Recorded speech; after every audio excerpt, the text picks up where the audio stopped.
будучи мусульманами, славами ля иляха илляллах, Мухаммад Расулуллах. Альхамдулилля, мы сегодня еще раз встретились. Альхамдулилля, наш любимый пророк Мухаммад, саллаллаху алейхи вассалям, говорит: тот, кто пришел в дом Аллаха для того, чтобы получить знания, тот получит награду, как будто совершил полноценный хадж. Из-за этого мы все прекрасно знаем, чтобы наше деяние было принятым, должно быть всего лишь два условия. Так ведь? Первое — это что? Искренность. То есть мы совершаем это дело только ради довольства Аллаха. И второе — это чтобы соответствовало сунне пророка Мухаммада, саллаллаху алейхи вассалям. Вот тогда наше поклонение будет принятым. Из-за этого мы, то есть получение знания — это тоже вид поклонения, и мы из этого должны поправить свое намерение. Зачем я это делаю? И, конечно же, после того, как мы получаем какое-либо знание, вот эти знания, если по ним мы будем жить, их будем использовать, то, конечно, будем получать награду. Но если же мы те знания, которые получили, и им будем противоречить, то за это мы будем получать грех, и не дай Аллах, в судный день эти знания будут против нас. Из-за этого это очень большая ответственность. Вчера мы с вами начали говорить о целях религии ислам. То есть мы с вами говорили, да, то, что религия ислам призывает к 5 вещам.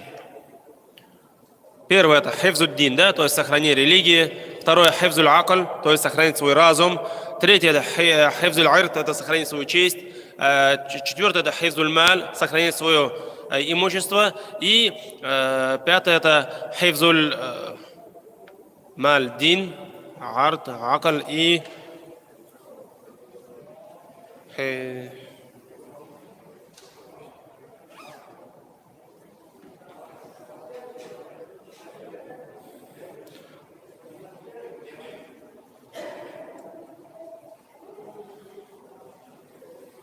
сохранить свой нефс.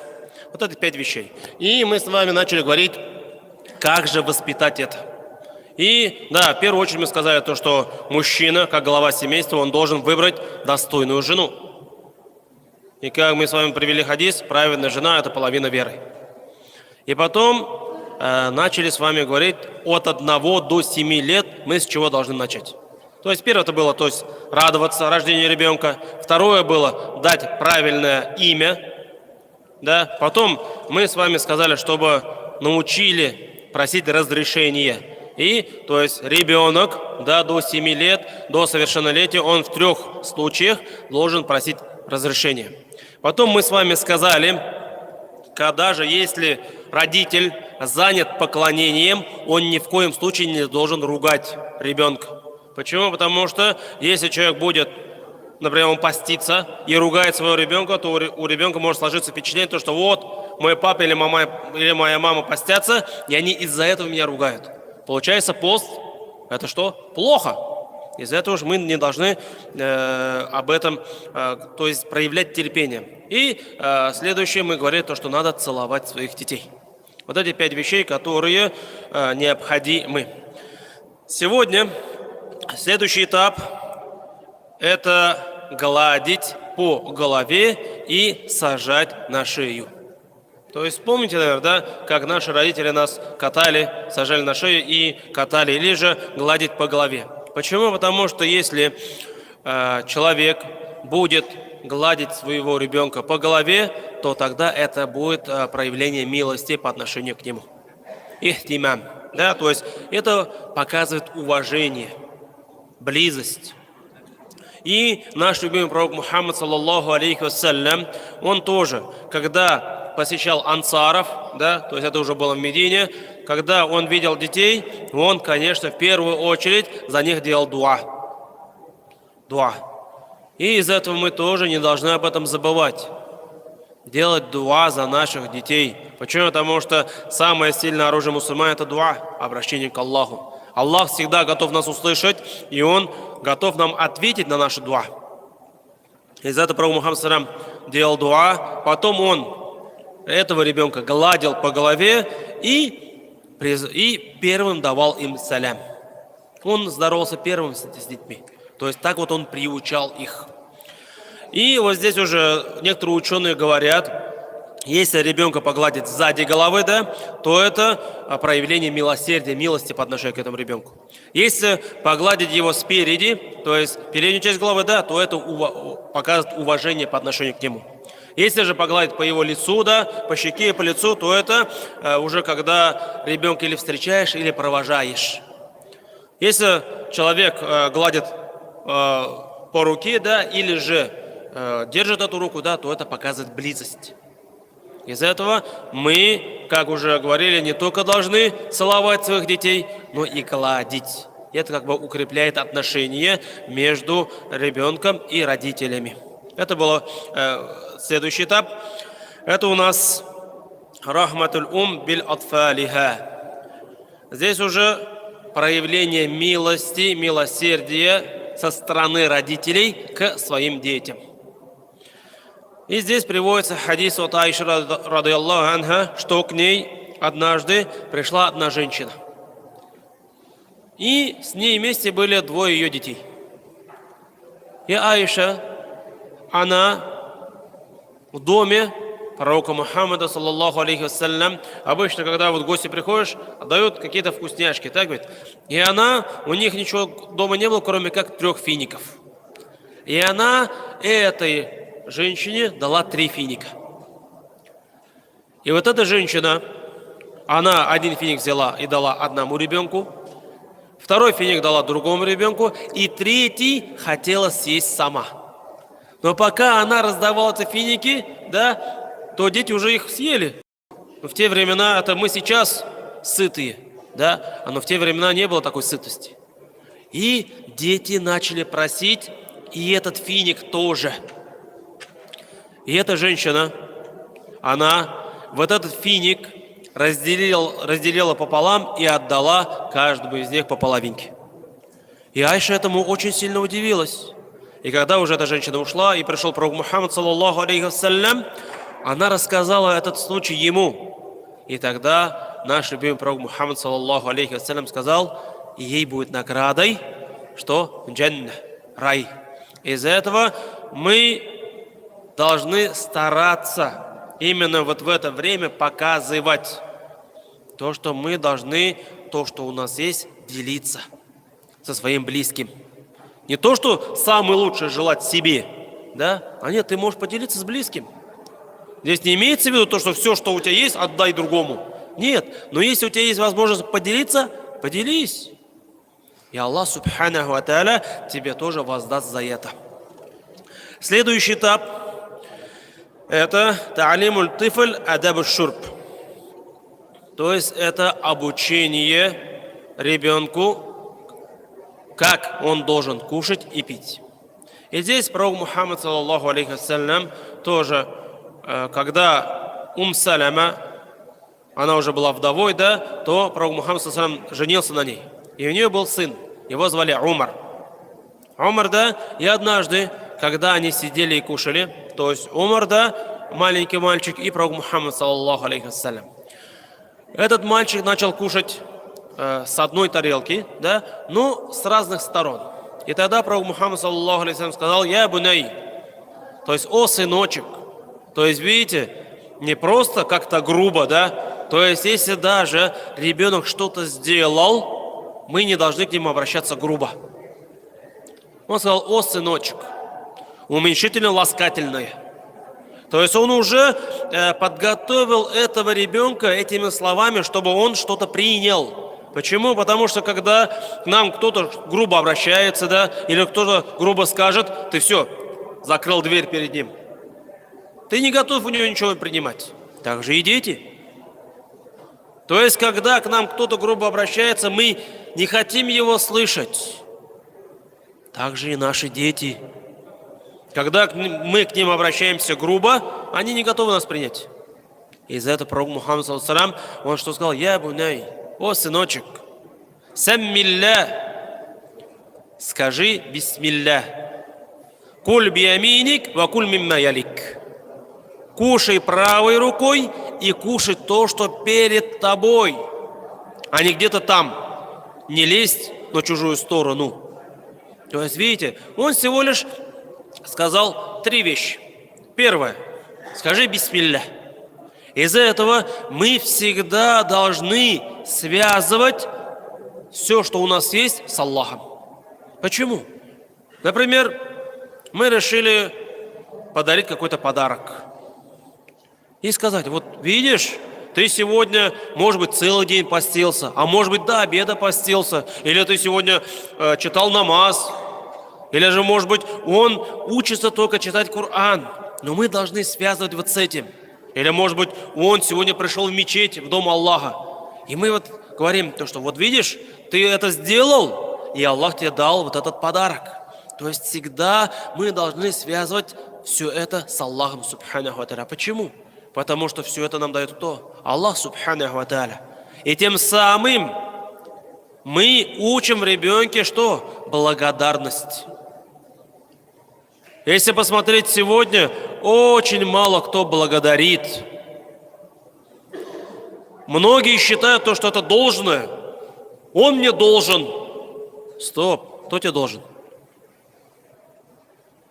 Или, например, кто-то что-то сделал, да, и говорит, вот, и потом, когда его ругаешь, он может сказать, а почему это вы меня ругаете? Вы не правы. Кто-то может даже так сказать. Из-за этого здесь не то, что должен. За то, что Аллах, субханаху ва тааля, нам что-то дает, мы должны его благодарить. И тем самым пророк Мухаммад, саллаллаху алейхи ва саллям, в первую очередь сказал «Саммилля», скажи «Бисмилля». Мы из этого берем урок, не только когда мы кушаем, говорим «Бисмилля», но перед каждым делом, когда мы что-то начинаем, надо говорить «Бисмилля» с именем Аллаха. Когда мы говорим «Бисмилля» с именем Аллаха, тогда мы полагаемся на Него. И больше ни на кого. Потому что Аллах всемогущий. Потом Пророк что сказал? «Куль бияминик». Кушай правой рукой, ва куль мимма ялик. Кушай то, что перед тобой. Не лезь на чужое. Вот так вот мы должны воспитывать наших детей. И Пророк Мухаммад, саллаллаху алейхи ва саллям, он обучил этому Умара, сына Абу Салям. Следующий этап – это правдивость. То есть мы с нашими детьми должны быть правдивы. Что это означает? Иногда бывает такое, то, что зазвенел телефон, папа или мама смотрят, то есть с этим человеком я не хочу разговаривать. И тогда папа говорит сыну, например, да, скажи то, что папа спит. Или, например, кто-то пришел, там ребенок открывает, и папа или мама говорят, скажи то, что меня дома нету. И мы не обращаем внимания на это, то, что как папа или мама врут, обманывают. В ребенке это закладывается.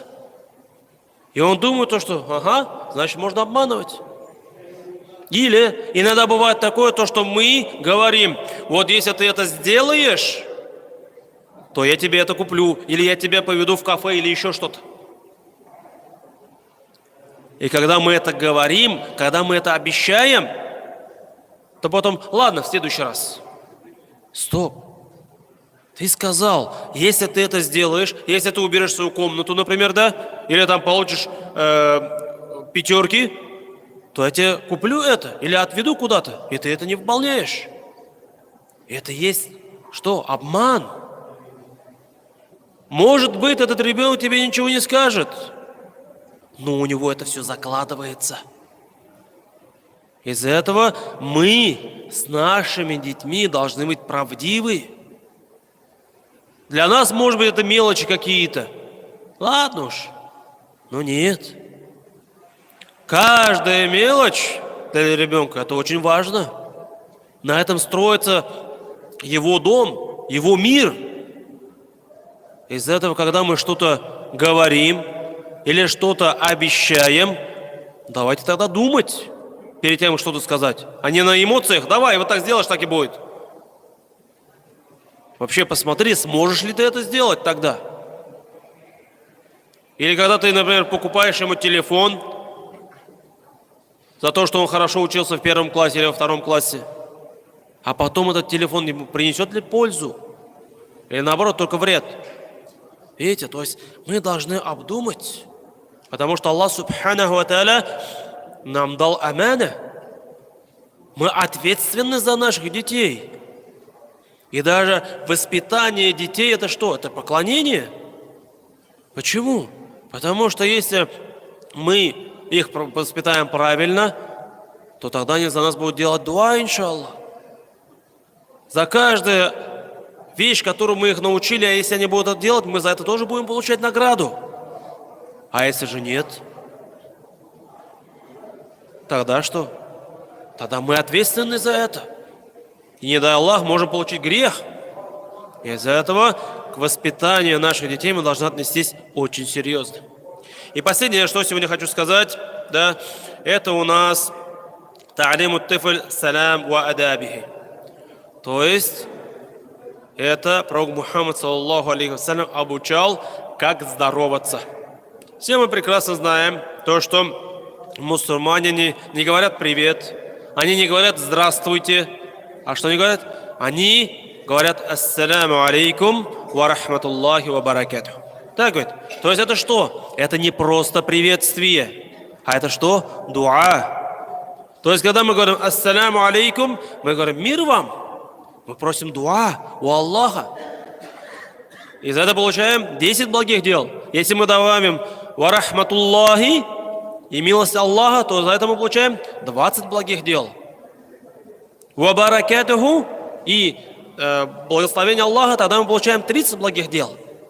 И вот здесь пророк Мухаммад, саллаллаху алейхи вассалям, сказал: обучайте своих детей приветствию. Ифшус салям. Распространяйте салям. И это укрепляет отношения между людьми. А сегодня что? Сегодня здоровается кто? Только знакомые. И пророк Мухаммад саллаллаху алейхи вассалям сказал, признаком судного дня будет что? Когда люди будут здороваться только со знакомыми.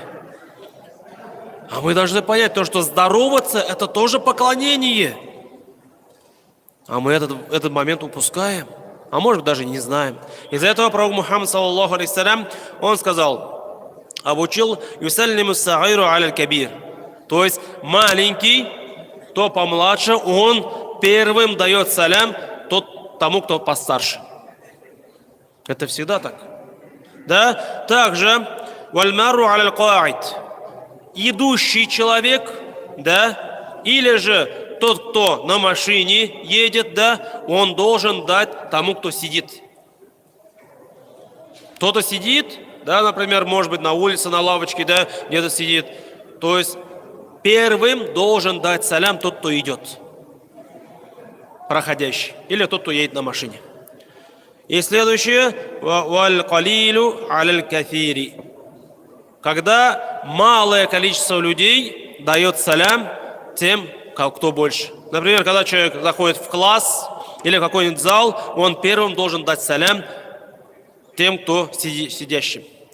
Из-за этого пророк Мухаммад саллаллаху алейхи вассалям научил этому здороваться до 7 лет. А сегодня мы что видим? Кто здоровается? Очень мало детей. Они смотрят тебе в глаза и проходят мимо. Почему? Получается, мы где-то что-то упустили. Не обучили, не научили, не сказали то, что надо здороваться со взрослыми. Ты еще помладше, здоровайся со взрослыми. Потому что здороваться – это поклонение, ты за это получаешь награду. И если мы этому обучим, да, будем говорить: здоровайся, скажи ассаляму алейкум. И представьте себе, вот этот ребенок с каждым, с кем будет здороваться, ты за это тоже будешь получать награду. Представьте себе, сколько ты можешь получить за то, что обучил. И за это эти возможности, которые Аллах Субханаху ва Тааля нам дает, давайте ими пользоваться. Потому что если мы будем смотреть на это как мелочь, и будем думать то, что надо делать что-то такое большое, серьезное, то далеко не уйдем. Почему? Потому что пророк Мухаммад саллаллаху алейхи вассалям в одном из хадисов что сказал? Маленькое дело, но если оно будет продолжительным, лучше и любимее у Аллаха, чем какое-то большое, огромное дело, но оно, которое делается всего лишь один раз. Из-за этого у нас, альхамдулилля, очень много возможностей. И если сейчас, сегодня мы начнем вкладываться в наших детей, то это наилучший вклад. Сейчас же так модно, да? Акции покупают или еще что-то, да? Вкладываются в будущее. Вот самый лучший вклад что? Вкладывайся в своих детей. Даже когда ты умрешь, эти акции потом перейдут кому-то. А если ты будешь вкладывать в своих детей, внуков, то награда кому будет идти? Тебе и больше никому. Потому что ты научил этому. И вспомните, многих из нас обучило кто? Старшее поколение. Бабушки, дедушки, как минимум в те времена, когда еще было опасно намаз читать или поститься, они сохранили эту религию и обучили этому нас. Альхамдулилля. И иншаллах сейчас они пожинают плоды, потому что мы за них сейчас поднимаем руки, просим дуа. Те знания, которые есть, мы их используем. А после нас будут ли наши дети за нас делать дуа? Это уже очень большой вопрос. Если мы сейчас не начнем их воспитывать, а будем заниматься чем? Вот этими вещами. Посмотрите, сколько времени мы уделяем WhatsApp, Телеграму, в Ютубе сколько сидим. И сколько времени мы общаемся с нашими детьми. Просто сравнить. Какое там соотношение будет? 1 к 100? Может быть даже. Из этого давайте задуматься. Делать дуа, просить, чтобы Аллах Субханаху ва Тааля укрепил нас, наших детей, наше будущее. И сделал так, чтобы они, когда мы уйдем с этого мира, делали дуа за нас, не забывали нас. И тогда, иншаллах, мы преуспеем как в этом мире, и так в ахирате тоже. جزاكم الله خير سبحان الله بحمدك أشهد أن لا إله إلا أنت أستغفرك وأتوب إليك جزاكم الله خير